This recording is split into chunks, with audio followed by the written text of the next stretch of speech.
Lamentablemente en la mayoría de las diócesis sucede lo mismo. Y como decía el episcopado americano en el año 68 en una carta pastoral que mandó, es un hecho eclesial y nos guste o no, los obispos y los párrocos deben acompañar de cerca a estos grupos y conocer bien de qué se trata para poderlos conducir sensatamente y no nomás ser como los fantasmas de la carretera que no se vayan para allá, no se desbarranquen, sino dar criterios como desde adentro, diríamos. Eso es como el principio general.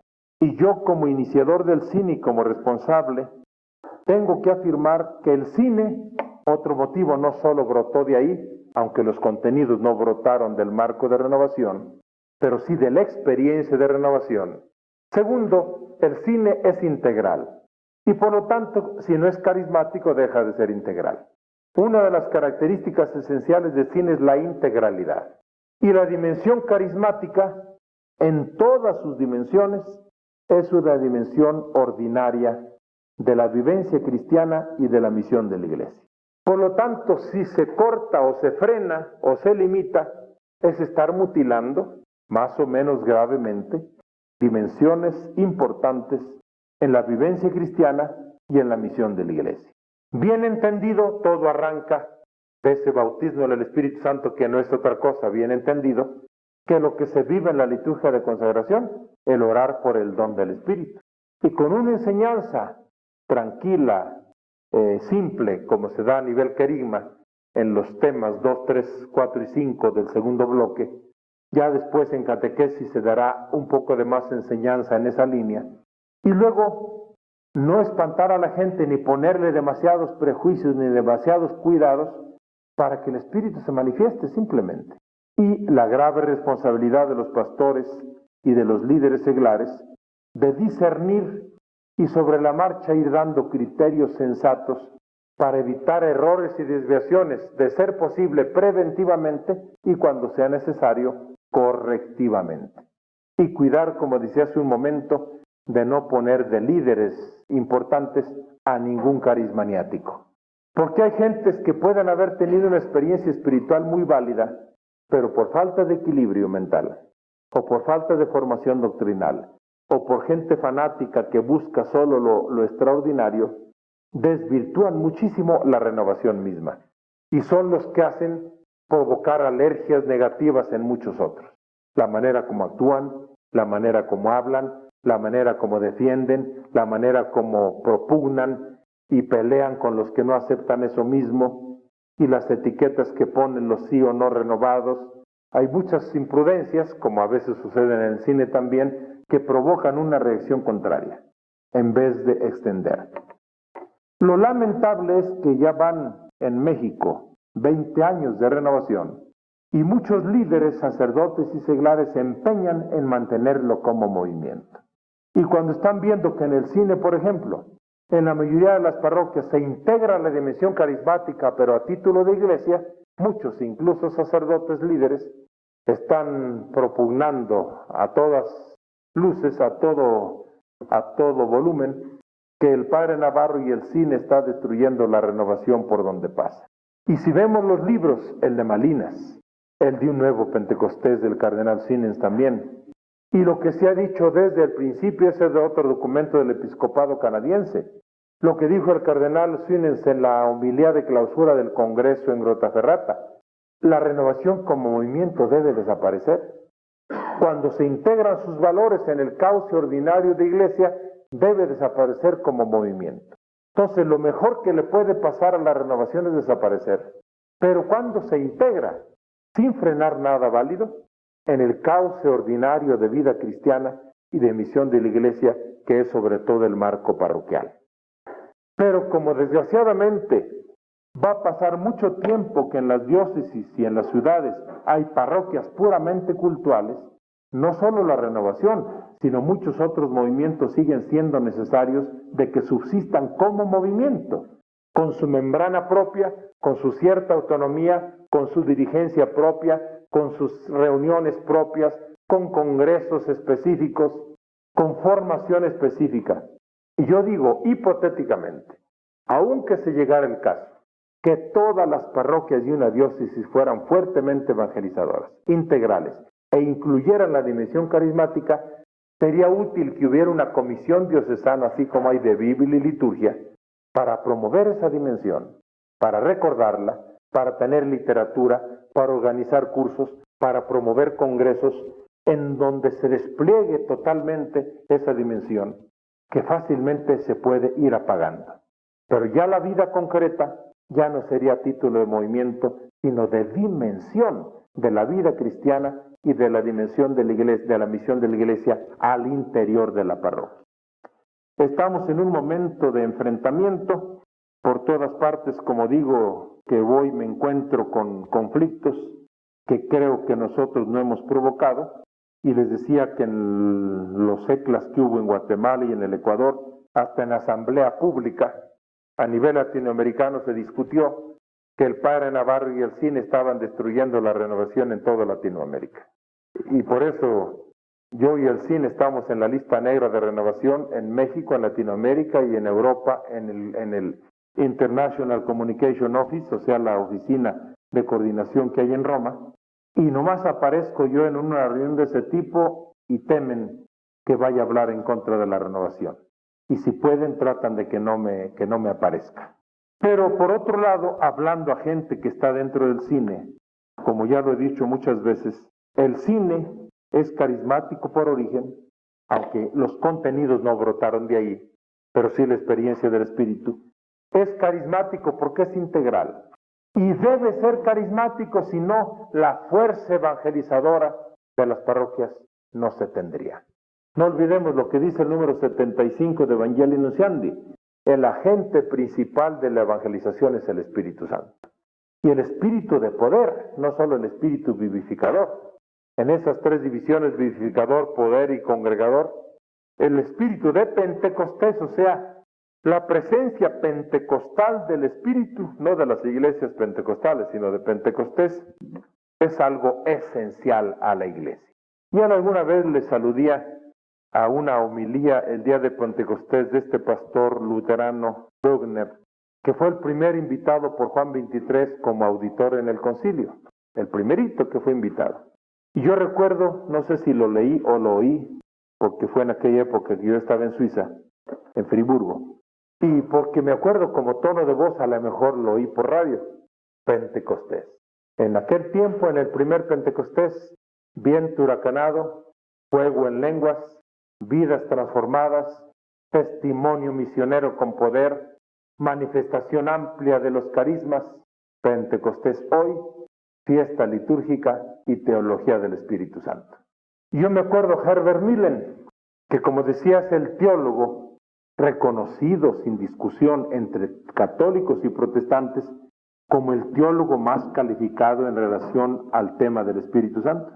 Y él estaba en esa reunión de Grottaferrata ahí en noviembre de 73, y yo escuché su testimonio, y ahí me enteré que existía ese libro, y estando todavía en Europa, en Múnich, lo compré, el original alemán, antes de que saliera en español. Y él decía, yo soy especialista del Espíritu Santo hace 20 y tantos años. Me he metido al dato bíblico, patrístico, en los concilios, en la liturgia, en la teología especulativa como síntesis. Y todo el mundo me reconoce como un especialista del Espíritu Santo.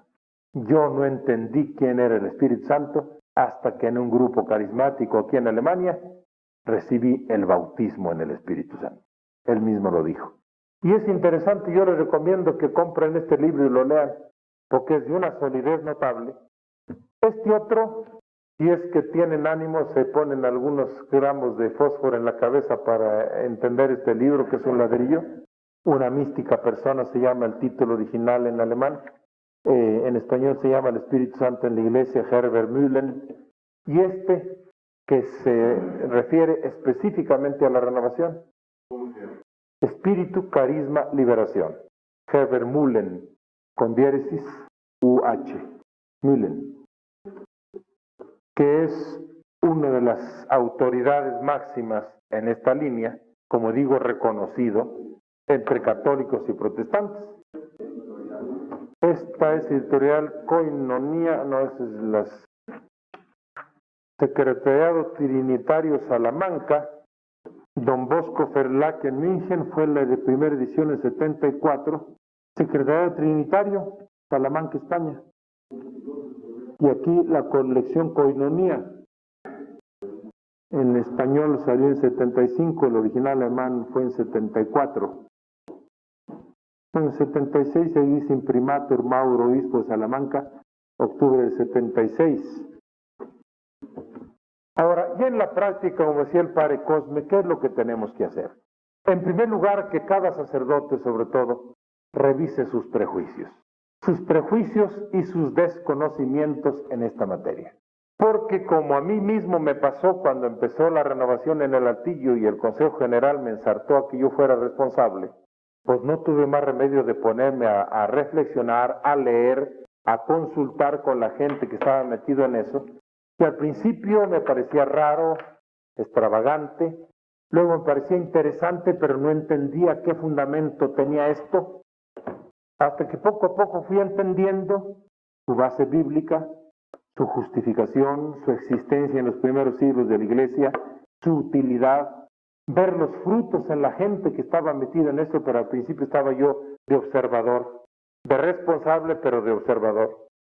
Traté de asistir a los diversos congresos que hubo, los que se organizaron en México, que hubo unos muy buenos, que vino gente muy calificada de Estados Unidos, ya católicos, con los que pudimos asistir en Estados Unidos, sobre todo al principio en Notre Dame, y luego los que empezaron a hacer en diversas partes de Estados Unidos, los dos que hubo en Roma en 73 y en 75, primero de líderes y luego abierto. No, el primero fue solo de líderes y el segundo en las catacumbas de San Calixto, no abajo sino arriba, que fue el congreso de abierto, que fueron como 15, 20 mil gentes. El de líderes fueron unas 300 y pico de todos los países. Los primeros, o todos los pastores, revisemos nuestros prejuicios teóricos, nuestros rechazos viscerales y honestamente nuestra ignorancia en estos campos. Porque, así como decimos que del querigma no nos enseñaron nada en el seminario, de esto tampoco nos enseñaron nada. Entonces seamos honestos, de decir no sé, voy a preguntar o voy a leer. Y como pastores no somos dueños del changarro, ni somos dueños del Espíritu Santo.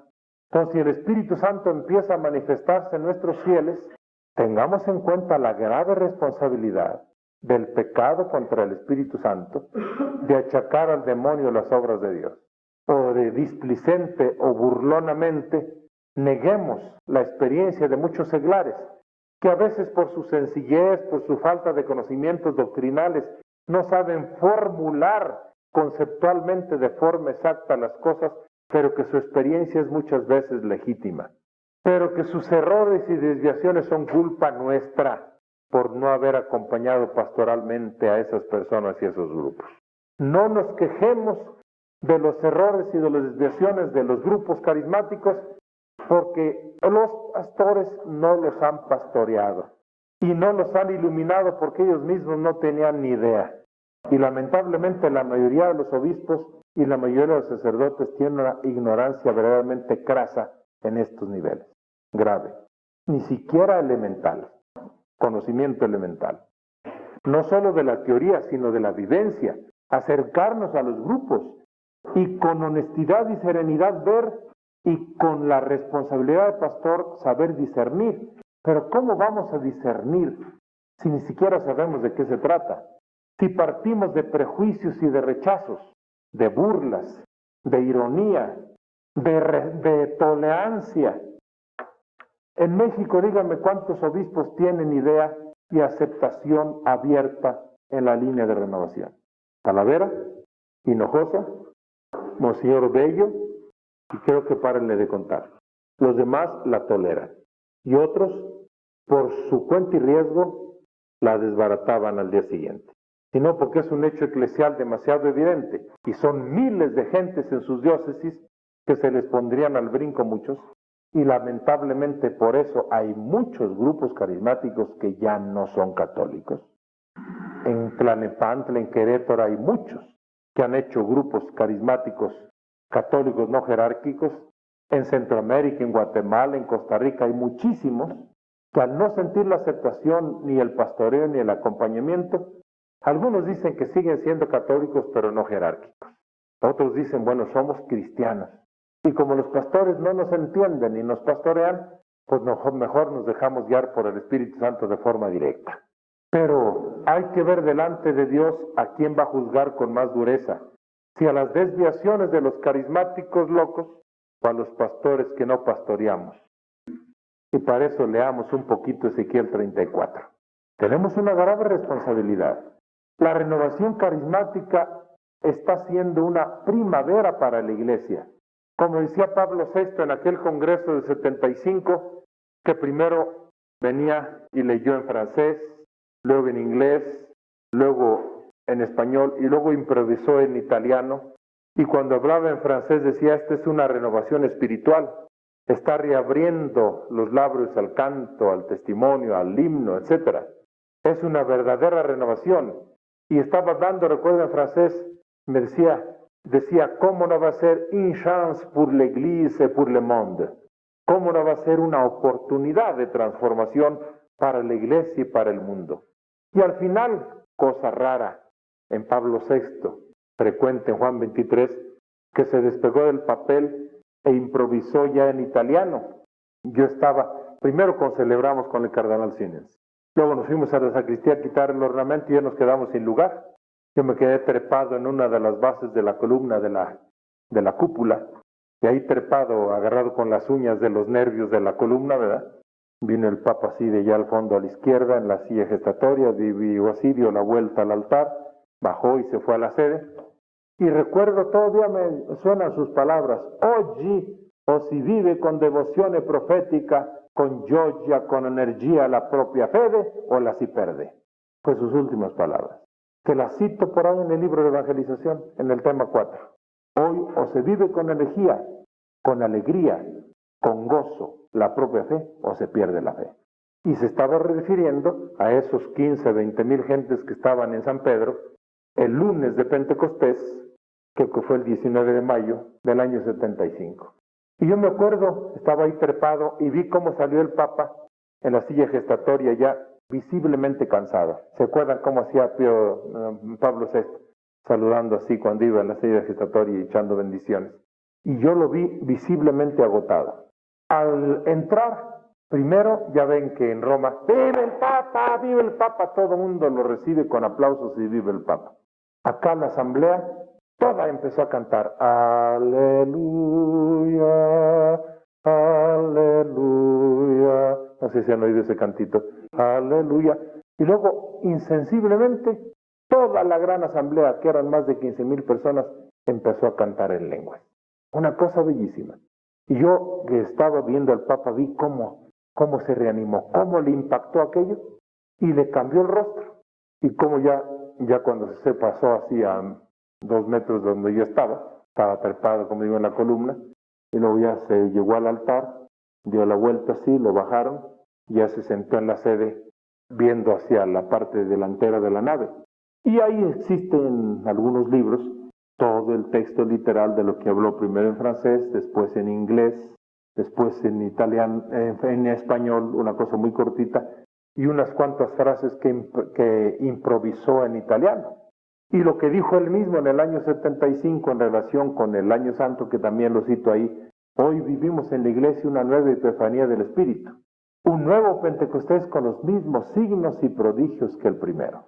Y lo que decía Juan 23, que también lo cito ahí, que fue en ese documento Humane Salutis cuando citó al concilio, repites en la familia cristiana el espectáculo de los apóstoles reunidos en Jerusalén. Que se eleve todos los días de toda la iglesia esta plegaria, renueva en nuestros tiempos los prodigios como de un nuevo Pentecostés. Y lo que cuentan en esas anécdotas de Juan 23, que cuando acaba de citar el concilio, que recuerdan que se acababa de hacer el sínodo de Roma, y que según los romanos era el modelo de sínodo para toda la iglesia y no sirvió ni para Roma, ¿verdad? Nació muerto. Y que cita al concilio, y que después del Vaticano I muchos pensaban que ya con la infalibilidad del Papa ya no hacían falta concilios, ya el Papa solo podía hacer todo. Y un amigo suyo que le tenía confianza le dice, oiga, Santísimo Padre, ¿y cómo se le ocurrió hacer un concilio vaticano? Pues ya pensábamos con el Vaticano primero, ya se habían acabado los concilios. Y él sonriendo no contestó y se acercó a la ventana y le abrió a la ventana. Dice, para que entre el aire. Aire espíritus, ¿verdad? Y como Juan el Bautista, Juan Evangelista, que en su evangelio siempre juega en doble sentido con sus palabras, ¿no? Tengo sed, con la samaritana en la cruz, entregó el espíritu cuando murió. San Juan siempre juega en doble sentido, el sentido obvio, tengo sed, le dice a los señores, era sed, era mediodía, estaba el solazo, tengo sed en la cruz, salió sangre y agua, entregó el espíritu. San Juan siempre habla en un doble significado, un significado obvio y un significado profundo. Así Juan 23 era en esa línea. Y cuando le preguntaron eso, sin contestar, nomás fue a la ventana de su oficina o de su cuarto donde echaba la bendición y abrió la ventana y le dice a su amigo, para que entre el aire a la iglesia. Cuando abre uno en la mañana una ventana de un cuarto, para que se ventile, no de los olores de la noche. Y él dice, para que entre el espíritus en la iglesia, el pneuma. Entonces, ¿el cine es y deberá ser carismático? Si no es carismático, no tiene poder espiritual. La fuerza evangelizadora del cine no se tendrá. La unción del Espíritu y las señales del poder de Dios en la tarea misionera y la fuerza de edificación en las comunidades de alabanza, de mutua edificación y de impulso misionero, sin los carismas y sin la apertura a la totalidad de los carismas, y mientras los sacerdotes no vivan bien ese bautismo en el Espíritu Santo, no entienden nada. Dialoguen un rato.